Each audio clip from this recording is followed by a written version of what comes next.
Time for part 4 of the Dietary Supplement Excipient miniseries, which means it's finally time to start talking about different excipient categories, which I mentioned briefly in the first excipient video that I did of this miniseries. Now, while I talk about the different excipient categories, I'm going to be quickly summarizing 3 things in each of these videos. First, how and why each excipient category is used in dietary supplements, followed by examples from each excipient category, and then I'm going to be sharing the common raw materials that the examples I'm sharing are synthesized from. We're going to be starting this part of the mini-series by talking about binders. Hey there, I'm Kate. I'm a dietary supplement expert and educator. If you have a question about anything I share in this video, or even a general question about supplements, feel free to add it as a comment or send it to me through a DM. I might even make a video about it later. Okay, back to the excipient categories, starting with binders. Think of binders as glue. Binders are in dietary supplements because glue-like substances are necessary to essentially glue active ingredients together to make tablets. Without some sort of binder, tablets would literally fall apart. When it comes to binders, there are a few that are more natural, but most are synthesized or highly adulterated from their natural form. Now let's get into examples of excipients used as binders, starting with the more natural option, guar gum.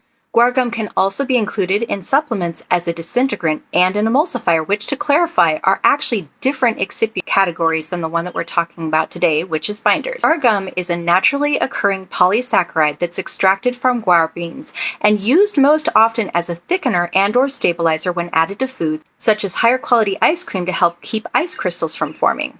A synthetic binder that's becoming more common in both supplements and processed foods is xanthan gum, which is a man-made synthetic gum. It's made by fermenting simple sugars with a bacteria that's commonly known for causing plant disease, such as black rot in cruciferous vegetables.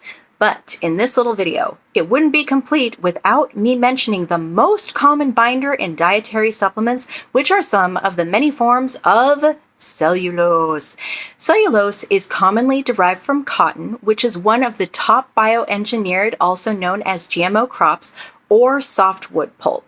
But it can also be derived from corn, another top bioengineered, also known as GMO crop. Here are a few forms of cellulose that are often used as a binder in dietary supplements that I think are important to be aware of. The first one is carboxymethyl cellulose, also known as CMC, which is generally considered hypoallergenic. However, there is evidence that carboxymethyl cellulose can cause inflammation of the gut by adversely affecting intestinal microbiome.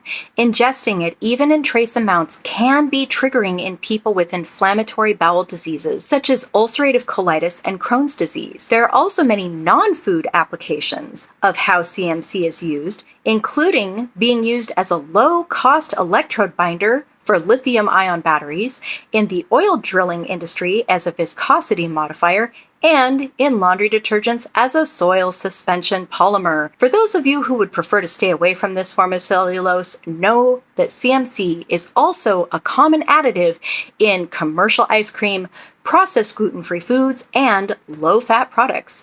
It can be found in other things like chewing gum, margarine, and many different candies. The next is methyl cellulose, which is the most common form of cellulose used to manufacture vegetarian capsules. Methyl cellulose is not naturally occurring.